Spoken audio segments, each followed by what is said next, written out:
और ये वाला सवाल जो है, सवाल नंबर 4 जो है, ये मैंने शुरू किया था, इससे पहली वीडियो दरमियान में कट हो गई। चलो मैं इसको दोबारा से आगाज़ करता हूँ। क्वेश्चन नंबर 4 है कि what should be the angle of projection if the kinetic energy of the projected body at the summit point is half of the projection point. अगर यहाँ पर काइनेटिक एनर्जी जितनी भी है, फॉर एग्जांपल यहाँ पर काइनेटिक एनर्जी ई है, और तो यहाँ पर E/2 हो जाएगी। लेकिन यहाँ पर फिर एंगल फाइंड करना है कि कौन से एंगल से यहाँ इसको फायर करेंगे इस बॉडी की, ताकि समिट पॉइंट पर पहुंचकर इसकी एनर्जी क्या E/2 हो जाए। शाबाश। तो मैंने आपको बताया कि हमारे पास कुछ इक्वेशन है, इसको याद रखिए कि kinetic energy at the summit point is equal to initial kinetic energy into cos square theta. ठीक है।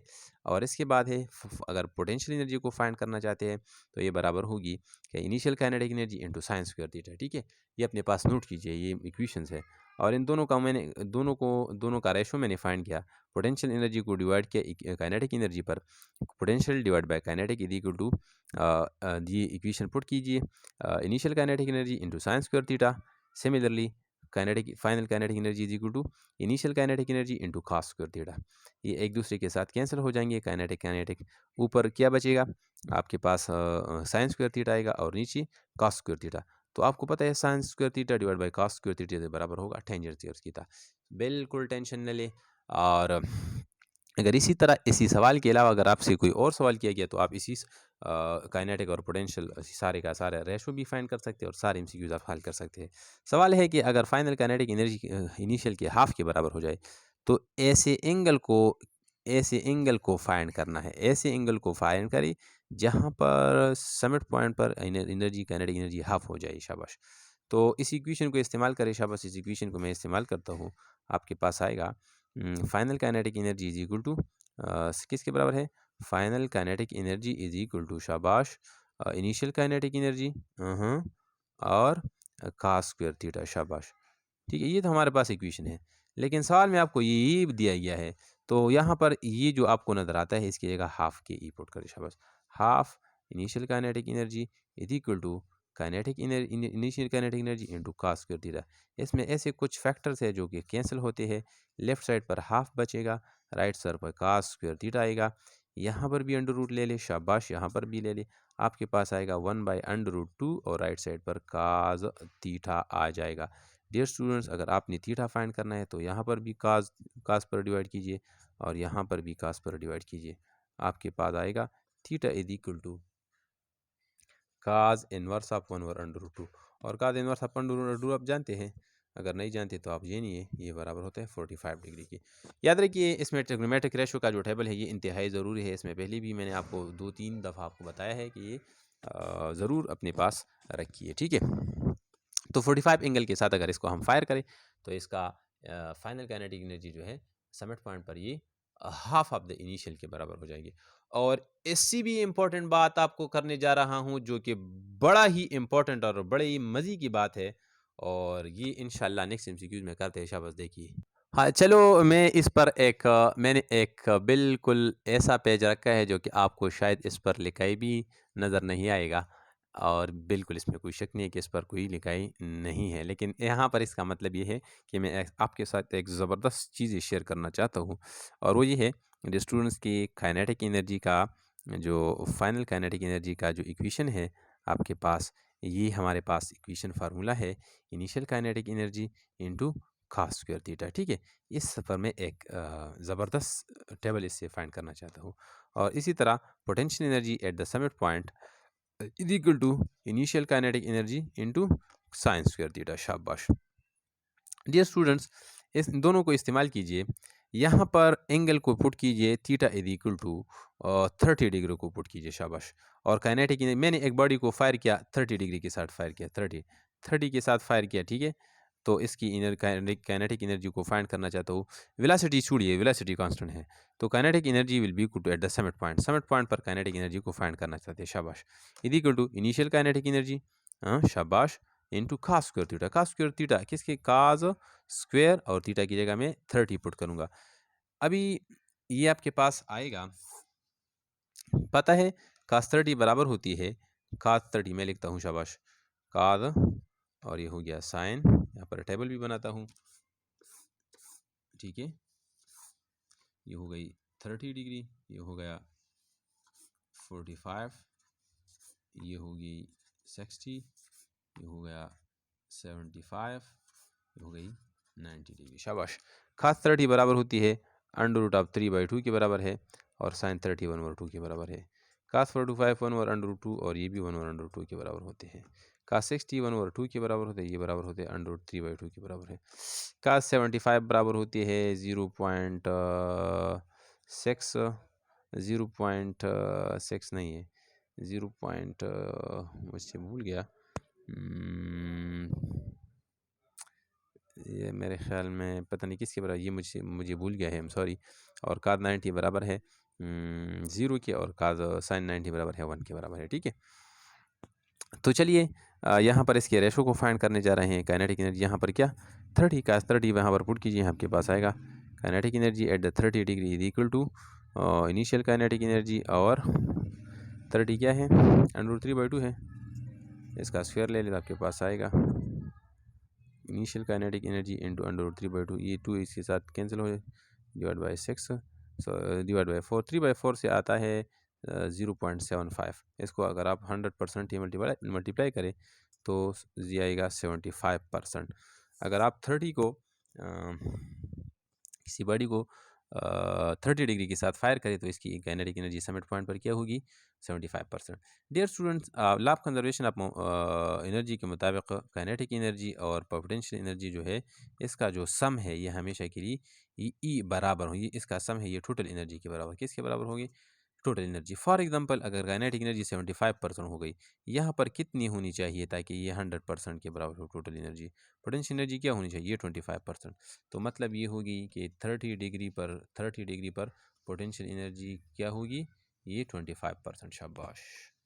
अभी आगे चलते हैं, ये कंडीशन नंबर फर्स्ट हो गया। कंडीशन नंबर सेकंड है 30 एंगल 45 किया। शाबाश। एंगल 45 किया तो आप काइनेटिक एनर्जी फाइनल को फाइंड कीजिए। ये इक्वेशन है हमारे पास, चलो मैं थोड़ा सा तेज़ी से लिखता हूँ। कास स्क्वायर और एंगल 45 है, 45 की जगह मैं लिखूँगा 1/20, 1/2। शाबाश, ठीक है। कास 45 किसके बराबर बराबर है 1/2 के बराबर है, और स्क्वायर की जगह मैंने स्क्वायर भी लिया। आपके पास आएगा इनिशियल काइनेटिक एनर्जी इंटू 1/2। 1/2 का मतलब ये हाफ के बराबर हो जाएगा 0.5। 0.5 को अगर आप परसेंटेज में कन्वर्ट करें तो आप क्या आएगा 50%। मतलब 45 डिग्री पर ई काइनेटिक एनर्जी 50% हो जाएगी।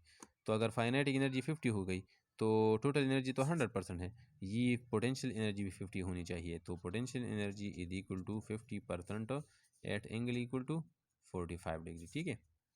इसका मतलब ये है कि काइनेटिक पोटेंशियल एनर्जी इंक्रीज होती है as the angle is increasing 30 से 45। तो अगर 30 से 45 हो गया तो इसका मतलब 25 से ये 50 हो जाएगा। As the angle is increasing what is happening to the potential energy, as the angle is increasing what is happening to the potential energy is also increasing and the kinetic energy is decreasing gradually. What is happening to the total energy? Total energy remains the same. समझ आ गई बात, ये remain the same है, ठीक है।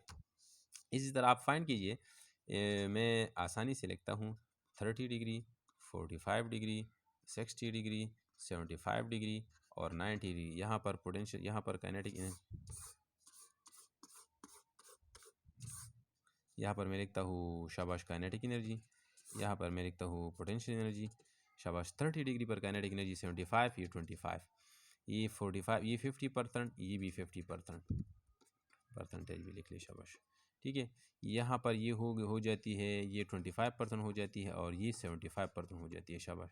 अभी ये यहाँ पर हो जाती है 6.25% और ये यहाँ पर 92.5 होती है। यहाँ पर ये 0% और ये 100%, ठीक है। This is very important table. If you draw the line of the projectile line, the line, what yeah, this is well the graphs of the potential energy and kinetic energy I am drawing it on another page on another side. If you draw, this is actually I am drawing. Now let's see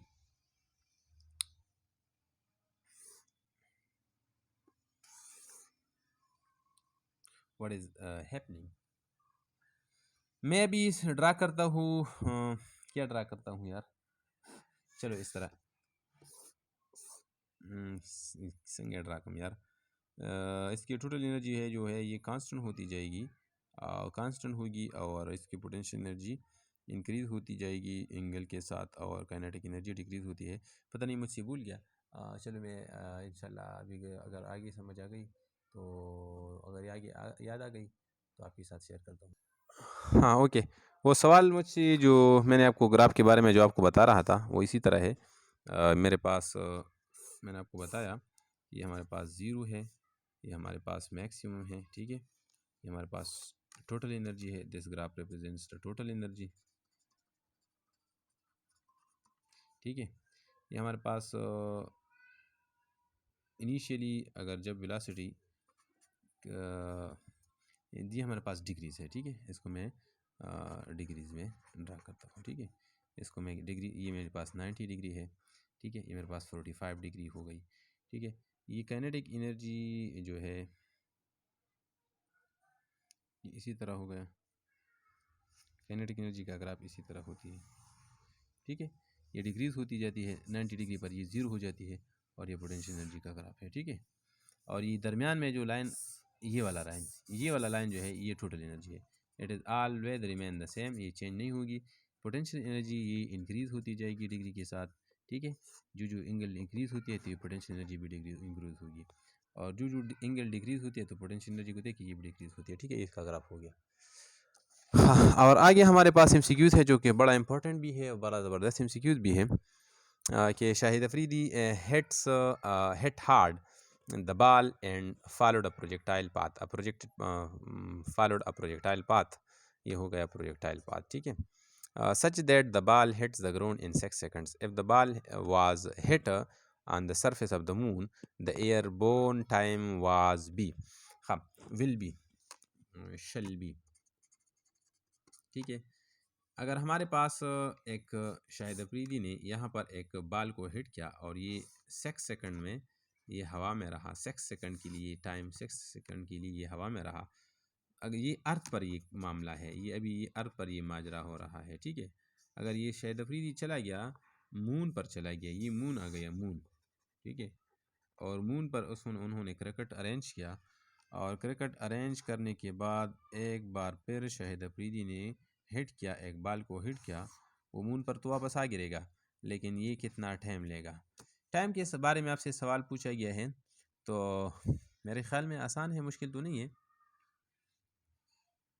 अगर वैसे आपसे general सवाल पूछा गया कि अगर एक body को मैं प्रोजेक्ट करता हूँ अर्थ से सरफेस पर एक ख़ास एंगल और ख़ास स्पीड से, अगर इसी ये 6 सेकंड लेता है, अगर इसी स्पीड और इसी एंगल से मैं बॉडी को फायर करूँ अर्थ सरफेस ऑफ मून से, तो कितना टाइम लेगा। तो टाइम का जो फार्मूला है T equal to 2VI sin theta divide by g, ये वाला इक्वेशन है, ठीक है ना। इधर देखिए यहाँ पर आपको सब कुछ दी गई है, मतलब टाइम तो आपको दिया गया है, इनिशियली आपको तो टाइम दिया गया है, मतलब न थीटा की ज़रूरत है, न इनिशियल वेलोसिटी की ज़रूरत है। सिर्फ और सिर्फ यहाँ पर आपसे एक ट्रैक आपसे मांगते हैं कि यहाँ पर तो अर्थ की जो जी है ये 9.8 मीटर पर सेकंड है, और मून पर जो जी है पता है कितनी है, ये अर्थ की ग्रेविटेशनल एक्सेलरेशन से 1/6 गुना ये कम होता है, 1/6 टाइम्स। तो आप देखिए जी और टी का आपस में क्या क्यों कौन सा रिलेशनशिप है, ये तो आपस में न लगी है, ये तो आपस में इनवर्स रिलेशनशिप है। अगर एक ज़्यादा होता है तो दूसरा कम होता है। तो आपको पता है कि gravitational acceleration on the surface of the moon कितना है, ये कम होता है, और ये तो फिर ज़्यादा हो जाएगा। ये कितना कम होता है, सरफेस ऑफ मून पर ग्रेविटेशनल एक्सेलरेशन 6 गुना कम होती है, लिहाजा यहाँ वहीं पर टाइम भी 6 गुना ज़्यादा लगेगा। सो time on the surface of the moon for the same velocity and for the same angle as that was for the earth will be equal to 6 times greater than the surface of the earth time, ठीक है।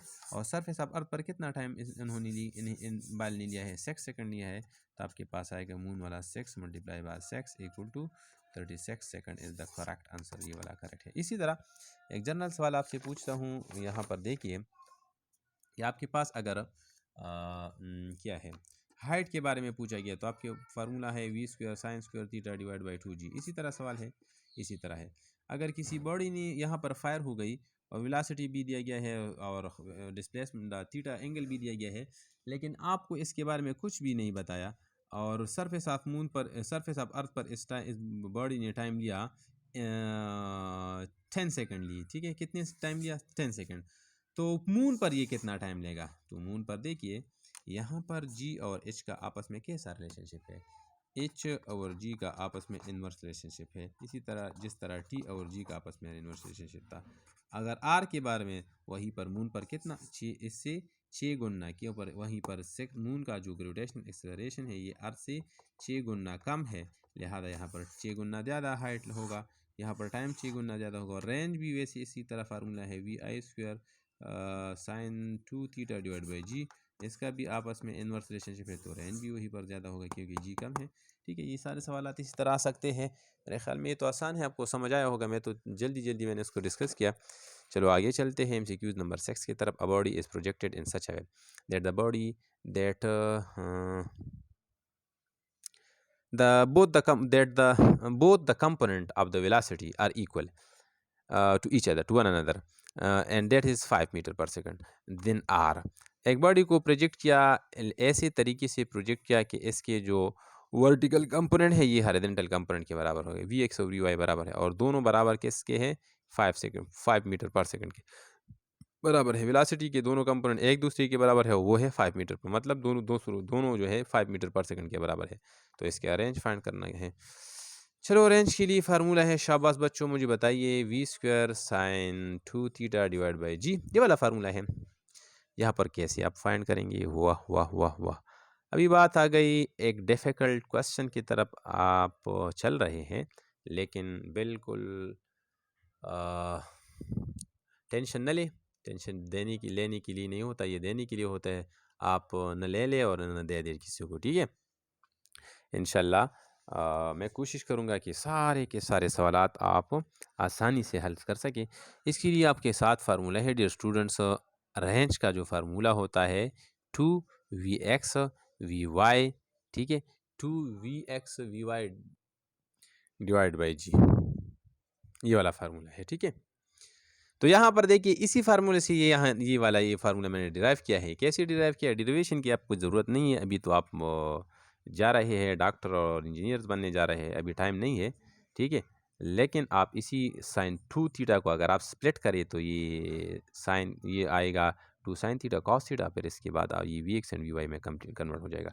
अभी देखिए, अभी इंशाअल्लाह आप फटाफट इसको solve कर सकते हैं, शाबाश। Rx = 2, Vx क्या है? 5 मीटर, और इसी तरह Vy कितनी है? 5 मीटर पर सेकंड डिवाइड बाई जी कितनी है? 10 मीटर पर सेकंड स्क्वायर। मैंने 10 लिया, हालांकि 9.8 मीटर पर सेकंड है।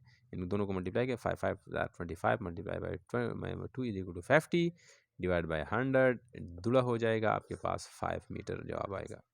5 मीटर ये रेंज है, आई एम सॉरी, ठीक है। Option number A is the correct answer, ठीक है। समझ आ गई बात? और इसके बाद मैं जा रहा हूँ, ये आपके पास हो गया रेंज वाला।